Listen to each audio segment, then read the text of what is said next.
Hello there, my name is Triple S, and in this video I'm going to point by point break down and review Season 2, Episode 8 of the Fallout TV show. Let's begin. Point number 1. I guess we've just got to accept that this is the body of the Caesar from New Vegas the game, Edward Sallow himself. When and why he left Fortification Hill and wound up here before dying, we'll just have to live with not knowing, unless it's all explained in a later season. I mean, it could still be the body of a fake Caesar, but the note on his body does sound a lot like something you'd expect from Edward. Fans already guessed part of the letter would be, "I am Caesar, I am the Legion," and the last line, "It ends with me," fits with what we hear in New Vegas the game about what would happen to the Legion when Caesar dies. Most of the Legion is following Caesar, not Caesar's ideals.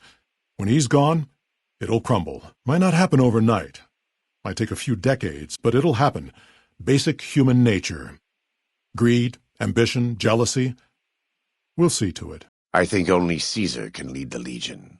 I've never met anyone who could take his place. I couldn't. No. The Legion dies with Caesar. The Legion's aggression will outlive Caesar. Given a year, they'd have him deified.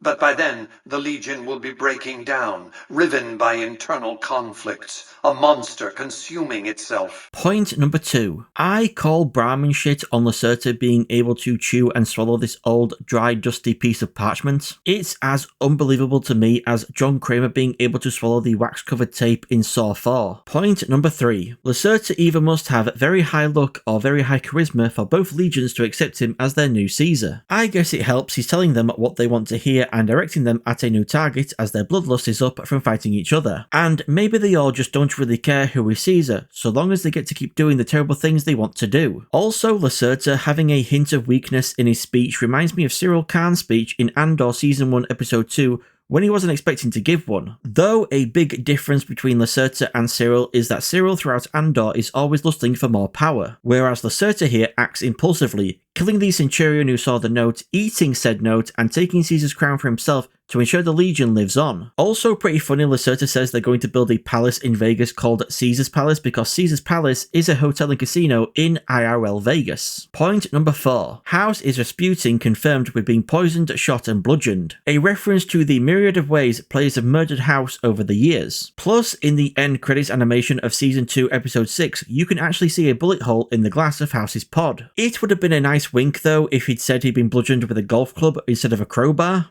but I could see how that would start a firestorm of fans screaming that means the House ending for New Vegas is confirmed 100% non-canon. Point number 5. Ever since the cold fusion diode was introduced in the show, many fans have pointed out cold fusion already exists in the world of Fallout, as it is part of every Vault-Tec Garden of Eden creation kit, or GEC for short. But then another log is thrown onto this law-breaking fire, with an Institute terminal in Fallout 4 saying in regards to cold fusion, proposal, divert time/materials from current Phase 3 research to exploring the possibility of sustainable nuclear reactions through electrochemical processes at or near room temperatures. Pre-war work on the subject yielded no concrete results. Advances in technology could potentially make it possible. Approval. Rejected by Madison Lee. Notes. Evidence suggests this is and always will be a pipe dream. And now a third log is being thrown onto the fire with House saying to Cooper there has only ever been one cold fusion diode. So, which is it? Are there a lot of cold fusion diodes that are part of every GEC? Is cold fusion really just a pipe dream? Or has the conundrum of cold fusion been solved? Maybe it could be that Vault-Tec created the GECs in such a way that any attempt to remove its cold fusion components renders them useless. That cold fusion being a pipe dream is just one person's incorrect opinion, and cold fusion is a reality, it's just that only one potable diode has ever been made. Point number 6. What occasion is Cooper referring to during which House failed to let him know about the management vault beneath Vegas? Will we see him visit House again pre-war and mention Barb and Janie will be going into a special vault for management and House won't tell Cooper about the one under Vegas then? Or did Cooper post-war pay a visit to House when his human body was still alive in his pod and asked him then if he might know where the vault is that Barb and Janie might be in, and it was then he didn't tell Cooper about the management vault under Vegas? In either case, it is keeping in House's nature to not give away information for free, just as he did when the courier wanted to know more information from House in New Vegas the game. Plus, House saying to Cooper that everyone works for him eventually is just like when he told the courier that they are going to work for him. Point number 7. Kinda weird that Maximus uses Harkness's catchphrase here. You know, the guy who wanted to kill kids and who had to be murdered to be stopped. Point number 8. Makes sense power armor would have built-in weapons in case the wearer can't find any weapons usable with its thick fingers. Just as I mentioned in my video on the last episode addressing the criticism of Maximus not using guns on the Deathclaws before going hand to hand. And we also see the return of the forearm jet boosters that were so controversial when they first appeared in Season 1 Episode 2, but I think are pretty cool. Even if using a jetpack would be a better choice, since then, you'd actually be able to use whatever gun you're holding. Though that doesn't really matter here with this power armor, what with its built-in weapons, so you still get to shoot things and get to fly around like Iron Man. It's a win-win. Point number 9. If we needed any more confirmation that Welch is still alive despite just being a head and seeing her subtly move in the last episode, well, we get it here. Really wasn't expecting her to actually speak though, but it makes sense that she'd basically put out of her misery. Something Lucy is reluctant to do, having murdered all the kings whilst kenned up on Buffout and accidentally murdering the guy in Sunnies. Point number 10. Someone actually took the time to write "fight apathy" or "don't" on the wall. That is hilarious. Point number 11. After this massacre of all the Vaulties by Radroaches, I think this section on the fallout.fandom.com wiki page for Radroaches, which says, they are generally little more than a nuisance to Armageddon survivors and less than likely to pose a challenge. Radroaches are territorial and rather aggressive, but not very harmful. Anyone can kill them with their bare hands and will only attack when they feel threatened by passers-by. Yeah, that now needs to be rewritten. Maybe these were a breed of super Radroaches or something,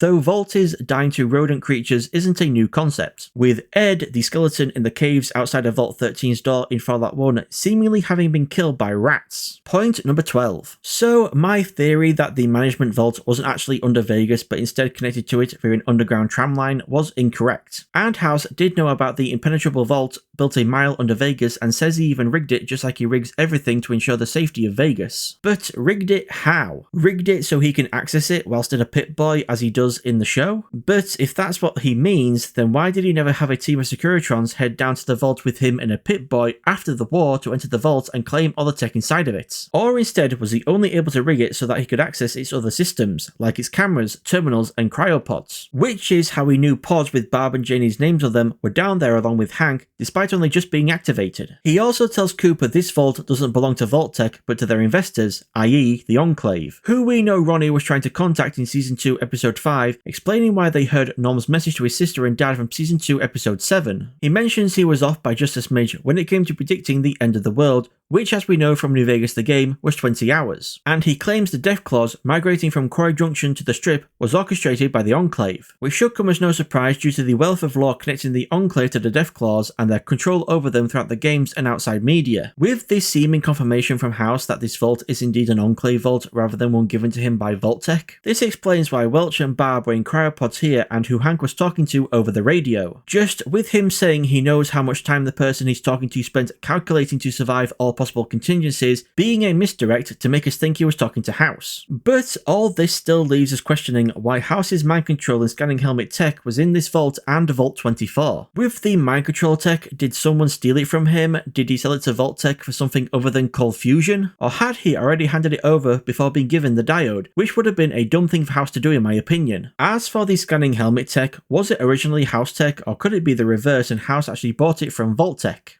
I know who is making what technology, and I acquire that technology at the most lucrative moment in its span of functionality.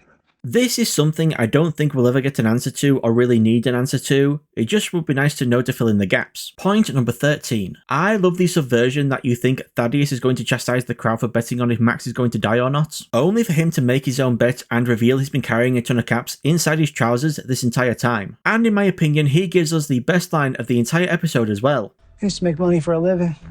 Point number 14. In my video on the last episode, I wondered how the mind control tech worked before Hank set up Welch's head, and I thought maybe as well as inducing amnesia, it also made the person susceptible to suggestion. Well, here Hank confirms this to Lucy, that House just wanted to make mindless slaves, but it was him who wanted to take it further and give them a new, better personality via Welch. Also funny that Hank says House himself was a bit of a robot, when that's literally what he's now become. Point number 15. According to the Myers-Briggs personality test, the ISTP personality is described described as tending to enjoy learning and perfecting a craft through their patient application of skills. They can remain calm while managing a crisis, quickly deciding what needs to be done to solve the problem. ISTP people risk focusing so much on what needs to be done immediately that they fail to see the big picture. They don't always follow through on projects that require them to work closely with others. ISTPs are typically analytical, practical, realistic, but also logical and adaptable. ISTPs like analysing problems and responding to crises. They enjoy working autonomously and tend to prefer hands-on or analytical work. Jobs that might appeal to ISTPs might include surgery, agriculture, or engineering. In extreme circumstances, they will tend to feel alienated and upset and prone to whinging and hypersensitivity. An ISTP is egalitarian and generally tolerant of wide ranges of behaviour, but they can surprise others around them by voicing their firm judgments when logical principles are attacked. ISTPs can be a challenge to read as they tend to be quiet and reserved. While some aspects of this personality type can apply to Welch, it ultimately just doesn't really sound like she'd be an ISTP type. When it comes down to it, Myers-Briggs is essentially the same as astrology, giving vague statements that you can interpret any which way so that it can apply to you. And Myers-Briggs, being the gold standard for personnel, explains so much about characters like Welch and Bud Askins. Point number 16. When House says Cooper giving the Enclave the diode made them the greatest threat to the wasteland, I first thought he meant them having it made them more powerful than everyone else. Which doesn't make sense since it seems they never used it post-war or really even cared about it. Only having Wilsig looking into it rather than a team of scientists and relying on bounty hunters to get it back instead of sending out their own troops. But then I thought about it and I think House meant giving the Enclave the diode made them the greatest threat in the wasteland because they had it and no one else did, ensuring no other faction post-war had the benefit of infinite energy to become powerful enough to rival the Enclave. If the Brotherhood or House or the NCR, etc.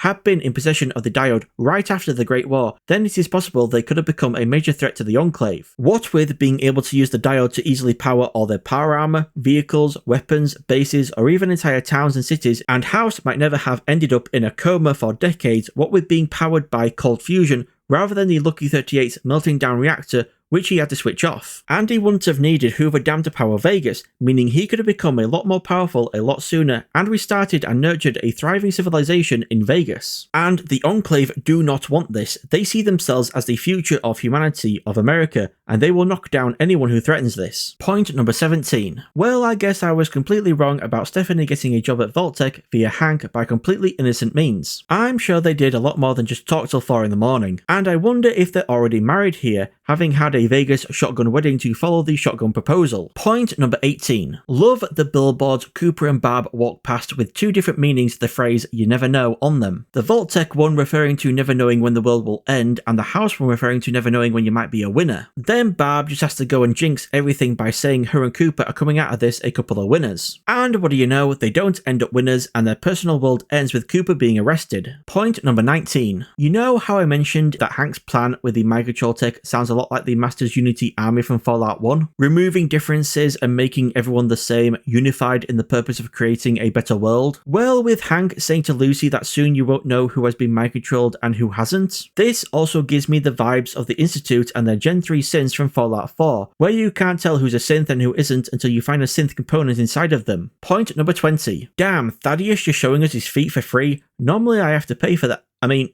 people have to pay for that. Other people. Definitely not me. Also, I guess he wasn't lying in Season 1, Episode 7 that he sucks without a scope, because having one here, he landed a shot on a Deathclaw's eye. Point number 21. Well, that's 2 for 2 on Hank being shot at by Cooper in the season finale. I wonder if the Season 3 finale will keep the tradition going. Point number 22. So the Wasteland didn't change Lucy like Hank feared it might have, but Lucy absolutely changed Cooper. To the point he only shoots Hank in the booty like Lucy did to the Carns at the start of this season, so that it's still up to her what kind of justice her father deserves. Point number 23. Neat that the roulette wheel Max picks up to use as a shield during his heroic last stand moments has numbers that go up to 38, as in Lucky 38, whereas IRL roulette wheels only go up to 36. Plus, Max picks up a pull cue to use as a spear, and in Fallout 4 and Fallout 76, the pull cue is a weapon that you can pick up and use. Point number 24. Shotgun Jeff seeing Max out of his armor and saying he's just a damn kid reminds me of Spider-Man 2, when passengers on the train Peter Parker is saved see his face and one says he's just a kid.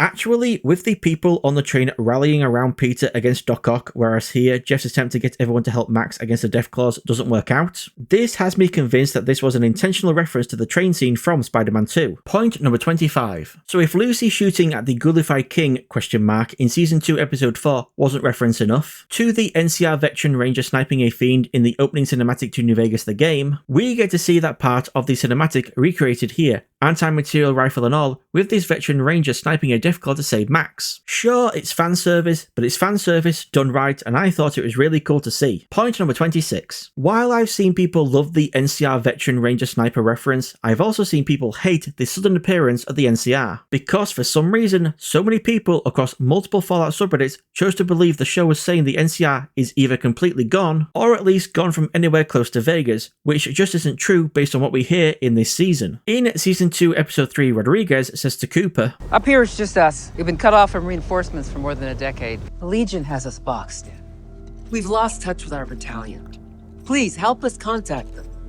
Let our people know we're still out here." So despite it being at least 10 years since Rodriguez has heard from their battalion, she still believes they are out there. And guess what? This episode proves she was correct. Just because we never saw any large force of NCR this season doesn't make them showing up in the final episode the result of bad writing or a plot hole or whatever. It's exactly like what Biff says to Lucy in season 2 episode 4. No, there's tons of us. We're just not here right now. This sounded like crazy ramblings at the time, but just like with Rodriguez, this episode proves he was correct. And just because Cooper says in season 2 episode 3, Ain't nobody coming, 'cause ain't nobody left.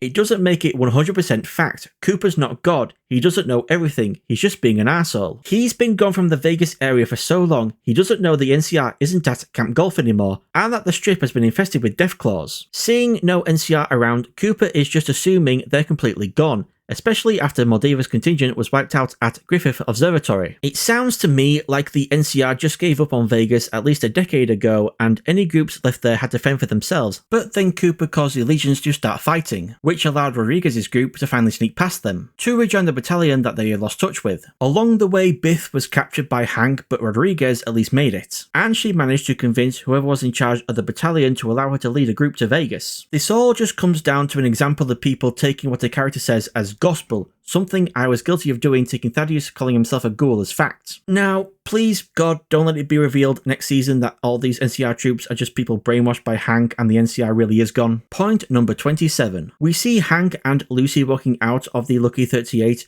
which means either the main entrance to the Enclave vault is located in the casino somehow, or House's rigging of the vault included a way down to it within the Lucky 38, and Hank knew about it somehow and is the way he's been using to get there this entire time. Makes me question the relevance of the billboard advertising cryosuites at the Tops Hotel and Casino in the credits animation of Season 1 Episode 8. Point number 28. I've seen confusion about Hank's mind wipe. Specifically, how does he get a new personality despite Lucy having put Welch out of her misery? I guess people forgot Hank telling Lucy in the previous episode that the mainframe programs the black boxes. So each box contains Welch's good-natured personality downloaded to it, which is then transferred from the box into the mind of the person the box is attached to at the push of a button. All Lucy did in putting Welch out of her misery was ensure no new black boxes could have her good-natured personality downloaded onto them. Point number 29. Well, the fans theorizing Hank had FEV in his keepsakes box that he got from Vault-Tec HQ pre-war were wrong, and my theory that inside the case will be a big bottle of Vault-Tec Plan D was also wrong. In fact, I made a post on the subreddit FOTV about my theory. I also made one on the Fallout subreddit, but it was deleted because the mods for that subreddit are trash and should quit. And one comment on my post said, "I think it's an all-clear signal machine that will end up calling in the Enclave like in the Fallout 2 intro," and it turns out they weren't far off, so congrats to them. This Enclave Pip-Boy doesn't look the same as the one worn by Wilsig and the other scientists in Season 1 Episode 2, so I'm guessing it most likely is a type worn by those higher up in the ranks of the Enclave, or just a special one they hand out to specific members. When it comes to a direct connection between Stephanie and the Enclave, I can only think of one possible hint. In Season 2 Episode 4, Betty says to Stephanie, "The company we work for isn't coming to save us." and in Season 2 Episode 6, Wilsig says to Barb, But if you forget your place in the company, you'll die.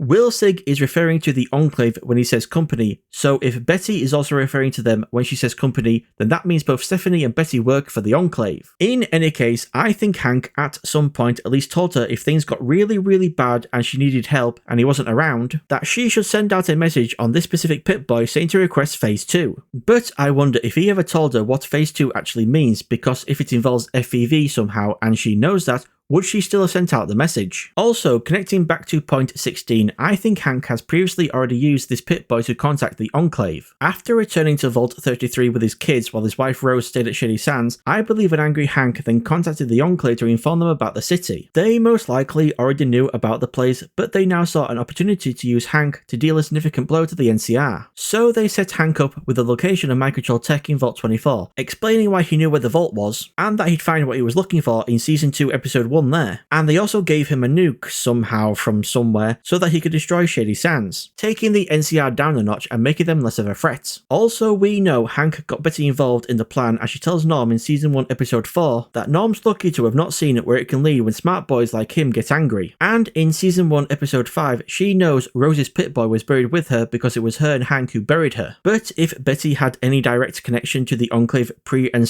/ or post-war, beyond that we just don't know for sure. She seemingly didn't know Hank had an Enclave Pip-Boy in his keepsakes box, unless she did and was just testing Stephanie, asking her what was in the box to find out if she knew or not. And her being exasperated with Hank and all of his secrets was actually her being annoyed at knowing and having to keep his secrets rather than being annoyed at not knowing them. Then there's of course the whole Wilsig referring to the Enclave as the company, which Betty might also have done thing I mentioned earlier. I wonder though if Betty did know Hank had an Enclave Pip-Boy in his keepsakes box, would she really have given it to Stephanie, even if it meant receiving life-saving water? Point number 30. Despite the Vaulties chanting death to management, just like the writing Norm and Chet found on the wall of the Overseer's office in Vault 32 in Season 1 Episode 4, I don't think we'll see a repeat here of what happened in Vault 32. You know, everyone dying. It seems Vault 32's Overseer managed to send off a message to Bud Askins in Vault 31 before their death, and then Bud may have messed with the vault to kill off all of its residents, like stopping its water supply and also activating some kind of poison gas or something, explaining why you see people seemingly having died still in the process of trying to force their way through the door into Vault 31. But with no Bud to contact and Stephanie actually not even being good with computers,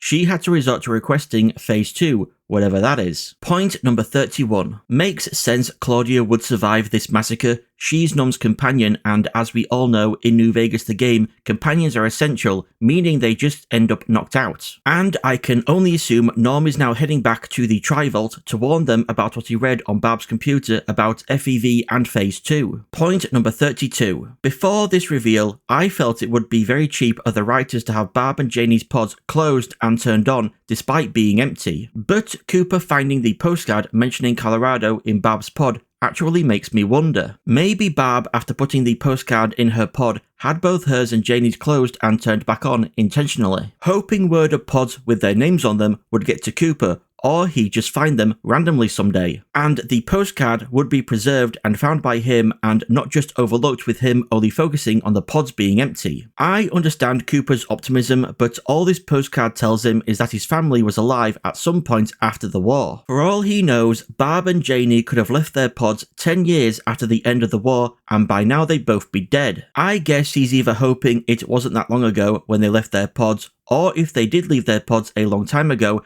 they went into other pods wherever they are in Colorado. Really does feel though like we're going to be getting another Sean from Fallout 4 situation where Barb's either going to be dead or old, and Janie's either going to be old or middle-aged when Cooper finds them. Point number 33. Now, let's talk about the state of Colorado in the Fallout universe and what we could see in the future with Cooper heading there to find his wife and daughter. As we learn in New Vegas the game, a vast amount of Colorado is Legion territory. Cyberdogs were known to be created in the city of Denver before the war, and many survived the end of the world, with the King's dog Rex being one of them. Post-war, the city is overrun with dogs, and a tribe known as the Hang Dogs learned to coexist with them, becoming culturally and spiritually connected to the canines. But that all changed when Lanius attacked. Before he was a legate, he managed with great difficulty to conquer Denver in the name of the Legion, forcing the Hang Dogs to surrender and join the Legion by burning their dogs alive. Also, the super mutant Marcus, after leaving the player character The Chosen One at the end of Fallout 2,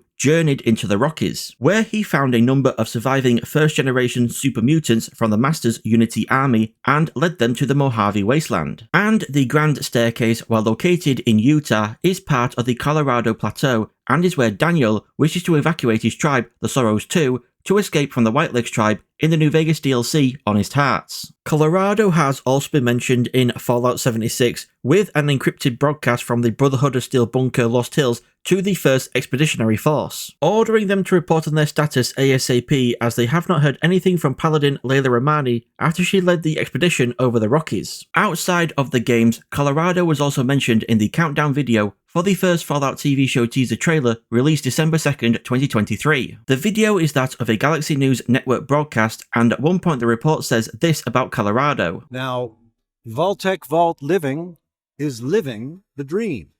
And it's the only way to safety, unless you are the President of the United States or something like that, and you have a mountain in Colorado to go under and direct the events of the world. Not many of us are that. There's only one of those. So that's all the references to Colorado in canon Fallout media, but what about non-canon? Well, it would have been an important location in Black Isle's cancelled Fallout 3, codenamed Van Buren. Pre-war Denver is said to have suffered from a poison gas cloud over the city, which reminds me of the cloud at the Sierra Madre in the New Vegas DLC Dead Money. The city also suffered massive unemployment, famine, riots, and an outbreak of new plague during the war between America and China. And in post-war Denver, the player would have encountered members of Caesar's Legion, included as a setup for the faction's full inclusion in the sequel to Van Buren. Post-war Colorado was inhabited by many tribes, including the Twin Mothers, the Ciphers, the Iron Lines, and the Hangdogs. The Hangdogs, as we know, were mentioned and made canon in New Vegas the game, but so too were the Twin Mothers. They were mentioned by Ulysses in the New Vegas DLC Lonesome Road as having created the healing beverage Bitter Drink, and were either destroyed or absorbed by Caesar's Legion. As well as these tribes, there was also a group of scientists inhabiting Boulder Dome and a Brotherhood of Steel bunker in the south called the Maxim Bunker. And the Maxim Bunker, as well as other locations from Van Buren such as Twin Mothers and the Nursery, have been referenced in this show. In Season 2, Episode 3, on the map behind Quintus as he's talking to Elder McRae. Though this map appears to actually be based on a fan-made map created by DeviantArt user PLKP1830, who also goes by Polak P on Reddit. So the canonicity of many of the locations on the map and where they are located is currently uncertain until definitively confirmed. And finally, for references to Colorado in non-canon Fallout media, we have it being a major location in the game Fallout Tactics. In Fallout Tactics, within the Cheyenne Mountain is a vault, Vault Zero, and within Vault Zero is a supercomputer, the Calculator. Recently acquired data, however, points to the creation of an enormous supervault. This nucleus of the Vault network was built to protect the greatest minds of the time and would be the spearhead of post-war civilization. In the paranoid times leading up to the war, new vaults were being constructed every day. The ancient temples of war known as NORAD became the home for Vault Zero, a storage place for the cryogenically frozen geniuses of the time. The Calculator was built to be a mixture of machine and man, a gestalt of mechanical switches and human brains linked through a cybernetic interface. Supposedly, representing the ideal society, these brains were to govern the higher functions of the Calculator, powering its neural network. The Calculator was designed to oversee the repopulation of the continent in the event of a war, and educate the new humanity in the ways of the old world. But first, it was to sterilize the land, making a fresh start for the soon-to-be emerging citizens of Neo-America. For this task, the Calculator had at its disposal an army of emergency pacification robots that were designed to survive the Holocaust and surface from the ashes immediately after to begin their task. But a mechanical malfunction left the Calculator damaged during the years since the bombs dropped. Mankind had to find its own ways in the darkness of the post-apocalypse. Only now is the Calculator activating its robots and embarking on its mission of mass genocide. Because of hardwired programming, it is unable to adapt to the world that has arisen while it slumbered. The Calculator will not listen to pleas or threats. It cannot be bargained with. It must be stopped. Then we have Tim Kaine saying this about Vault Zero in the video, "This is where Fallout came from," on the How to Drink YouTube channel. I remember the day, and this is how weird things work. The art director, Leonard Barsky, came to me and said, "How many numbers would a vault suit ever have to have on the back?" Oh. And I said, "Well, we have 1,000 vaults." So he went 4 digits, and I went, "No," because I'm thinking like a programmer. 3 digits, 0 through 999. And he goes, "Well, what would be vault 0?" And just, I went, "It's obviously the control vault, the vault that controls all of these." And he goes, "What do you mean control?" And then we ended up talking about experiments, very X-Files. Yeah. And the idea was the Enclave was building a spaceship. So every vault taught them what they needed to know. How long do people keep staying in closed spaces? What happens if the food machine breaks and all it produces is gruel? What happens if the vault suit extruder stops working? That was one. There was a vault out there where it just stopped making vault suits. They were all running around naked. They seemed wacky until you connected them all together. If it's all the different ways a spaceship can fail, like Necropolis, Vault 12. The door didn't shut because they wanted radiation to get in. Meanwhile, in Vault Zero, which is supposed to be the Enclave's underwater secret vault, they were collecting all this data, and they're like, "Okay, we're if there's ever a nuclear war, we can get our experiments run, collect the data, build the right kind of spaceship, and leave this wrecked planet." So the Enclave, so your plan was for the Enclave to predate the war. The Enclave was a secret. It was a combination of people in power in Vault Tech and in the government. Okay. And they knew about Vault Zero, which in Fallout 2 was called the Enclave. That was the control vault. They could talk. In some of the vaults, they spoke to the overseers because it was an active experiment. In other ones, the overseer had no idea. But Vault Zero was collecting data from the overseer's terminal. Now, I went into all this detail about Colorado from across Fallout media, both canon and non-canon, because I think we might see much of it appear in Season 3 of the show and beyond. With Colorado being Legion territory, we might see even more of them on Cooper's travels. And for all we know, after the death of Caesar, Legate Lanius headed back east with the majority of the Legion, so maybe the Monster of the East might make an appearance. We know Denver to be overrun with dogs, so that could be where the Enclave got all their dogs from that we see in Season 1, Episode 2. With Marcus finding super mutants in the Rockies, who's to say there aren't more still hiding there in the mountains? The super mutant on the gurney in Season 1, Episode 2, and the gore bags we see in the credits animation of this episode hint at their return for Season 3. Speaking of all the different tribes, Cooper could come across old tribes like the Sorrows or entirely new ones. If it turns out people were right in their predictions that the Legion will fall apart without Caesar to lead it. Which could also explain how there is a Brotherhood bunker named after Roger Maxson deep within what should be Legion territory. And we might already have been given hints that this could be happening. Now, I'm not saying it will be a one-to-one adaptation, but I think the writers might take elements of Vault Zero from Fallout Tactics and Tim Kane's concept for Vault Zero for inclusion in the show. My theory is that Vault Zero will be introduced into the show as this snowy mountain base, and it will be an Enclave vault, connected to every other vault to gather data on all their experiments, and I believe connected as well to every Enclave HQ we've seen throughout the games. And here's my reasoning. In Fallout 2, we learn from the reactor maintenance and repair robot control terminal in the nuclear power plant at Gecko that on PoseidoNet, the stations Iron Mountain, NORAD, and SAC are offline. The North American Aerospace Defense Command, or NORAD, and the Strategic Air Command, or SAC, are real-world agencies. And Iron Mountain could be referring to any of several IRL Iron Mountain locations. The stations that are said to be online on PoseidoNet are the power plant in Gecko, the Navarro Refinery, Control Station Enclave, and Enclave Vault Research Control. Enclave Vault Research Control is a location that has never been expanded upon in any other Fallout media. So, could the show make Vault Zero and Enclave Vault Research Control one and the same? Changing the location from being the Cheyenne Mountain Complex, the command center for NORAD, to a base somewhere else in the Rockies, open to the cold air. Actually, this would make the Enclave the demon in the snow, just like their pre-war Deathclaw. Neat. Anyway, that would then make this Enclave base the nucleus of all the vaults, but also possibly all Enclave locations throughout the wasteland as well. Navarro, Control Station Enclave, Raven Rock, the White Springs Bunker, the Vegas Management Vaults. Maybe even Vault-Tec HQ, with them influencing if not controlling Vault-Tec, and if it wasn't due to Ronnie wanting to contact the investors that led to them receiving Norm's message to his sister and father. And as well as from the vaults, this Enclave base also received data from all these locations. Because maybe the Enclave forces enclaves at any of these locations have never actually been the real enclave, so to speak? What if they've all just been part of the surface experiments? What if in Fallout 76, the network connection between the White Spring bunker to other enclave locations was severed intentionally by the Colorado enclave as an experiment? No use. Still nothing. And you tried both channels?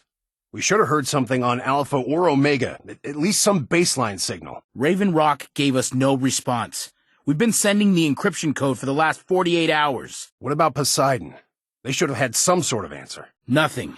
Repeated attempts at contact have no response. It sounds like it's a hard line. Some sort of problem with Alpha, like it was cut. I'm not sending anyone out to verify the structural integrity during the storm, but it was designed to handle this. Well, the other option we have to consider is that they can answer. They just won't. The brass would never allow that. Our procedures were clear. Well, fuck.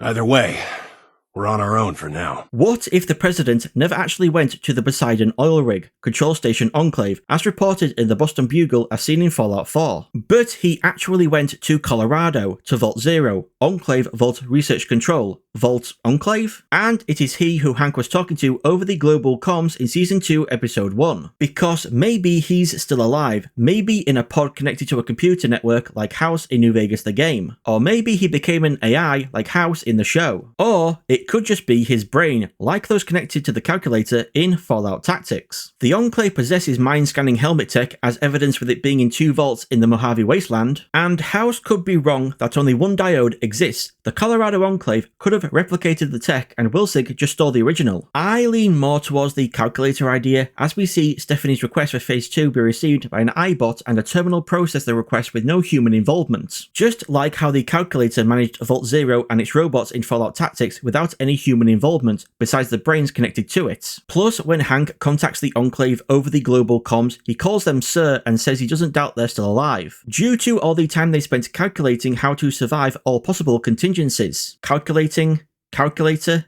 you get it? And that was in fact the Enclave's goal with the vaults and now apparently the surface to gather data to survive all possible contingencies. The one wrinkle in this is that he says the person he's talking to will be begging for his help when this is all over, which doesn't sound like something you'd want to say to the President of the United States, let alone the leader of the Enclave. Now, I just want to point out, while this Enclave base in the Snowy Mountains and Cooper heading to Colorado to find his family are heavily hinted to be connected, the show doesn't 100% confirm this. It's never explicitly said, and I can actually think of a few ways this Enclave base being in the Rockies doesn't make much sense. If the Enclave base we see in this episode is meant to be the same one Wilsig and Dogmeat escaped from in Season 1, Episode 2, and let's put its location as Cheyenne Mountain just for this demonstration, then that means to get from here in Colorado all the way to near Santa Monica Pier, which is where the entrance to Vault 33 is and the town of Philly is close to, would require you to walk almost 16 days straight, no stopping for breaks to sleep or eat, or defend yourself from the horrors of the American wasteland. Wilsig and Dogmeat would have had to walk through Legion territory, through the Mojave and past Vegas, and even past Griffith Observatory, the location Moldova wants him to meet her at to bump into Lucy near and in Philly in Season 1, Episode 2. Oh yeah, and he also still had his lab coat right up to the end of his journey, and it was still just as clean as when he escaped. And finally, the Enclave base being in the Rockies makes it even less likely than it already was in my opinion, for the Commonwealth Brotherhood to have heard about Wilsig's escape before Quintus's Brotherhood, since the Commonwealth is on the other side of the damn country and the Rockies is closer to California, and that's the direction in which Wilsig and Dogmeat head toward. Point number 34. I've seen a number of people confused as to why Cooper was arrested despite giving the diode to the Enclave, and my understanding is that this is the Enclave punishing him for interfering in their affairs, for trying to be a hero. In Season 2, Episode 1, Moldova tells Cooper he has access to people and places that normal people don't, but now with him being arrested for un-American activities, he will lose that access along with the power and influence being a famous movie star gave him. This also explains why Bob and Frank in Season 1, Episode 1 call Cooper a pinko, a communist, because now we know he was arrested for un-American activities. They also mention Cooper's working kids' birthday parties to pay for alimony, and it seemed at first Cooper and Bob divorced over the whole war never changes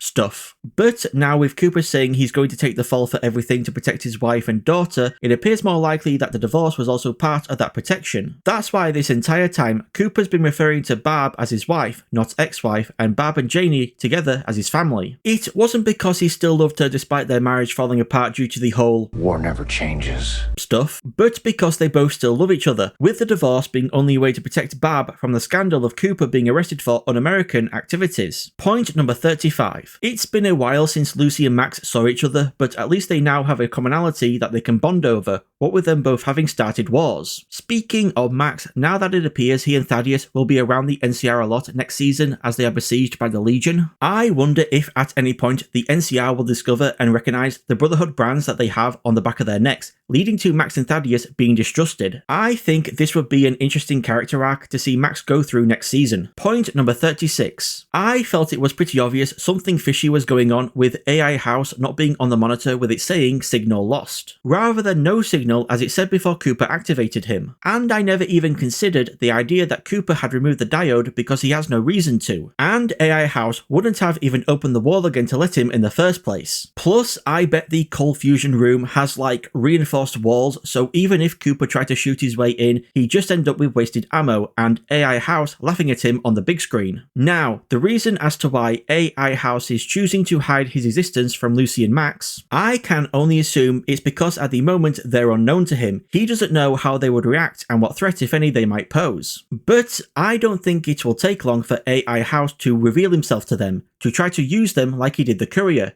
It's like he said, "Everyone works for me eventually." Point number 37. I wonder, now with Hank brainwashed, what will happen to all the other brainwashed people down in the management vaults? They didn't seem all that happy about the idea of leaving, so will they just live down there forever? Or if it turns out they can't really function without having a leader to tell them what to do, then maybe House might become their new boss. In any case, I bet they end up going on to live a much better existence than all the kids Thaddeus abandoned in Season 2, Episode 4. Will we ever learn what happened to those kids? Maybe, maybe not, but it would be nice if we did. Point number 38. I assume this battle we see happening at Area 51 is the same one started by Maximus, Thaddeus and Dane in Season 2, Episode 4. Like, this isn't meant to be Area 51 under attack by the Commonwealth Brotherhood or anything. And during this battle, we see Dane bring Quintus the blueprints for Liberty Prime Alpha. I've seen people confused as to how Quintus would ever be able to build his own Liberty Prime, what with the limited resources of post-war America. But when you take into consideration that the Alpha in Liberty Prime Alpha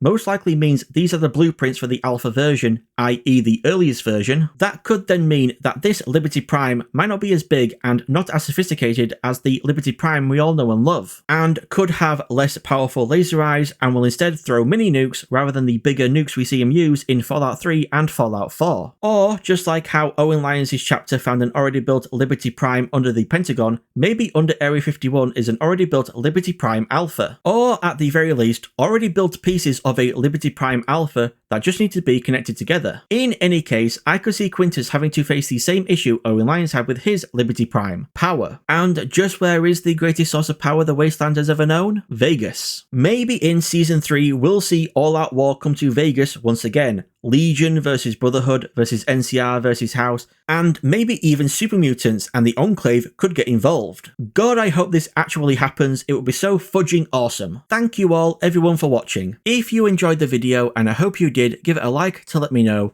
And if you want to see more, then make sure to subscribe. Thank you all so much again for watching. I've been Triple S, you've all been amazing, and I shall see you all in the next video.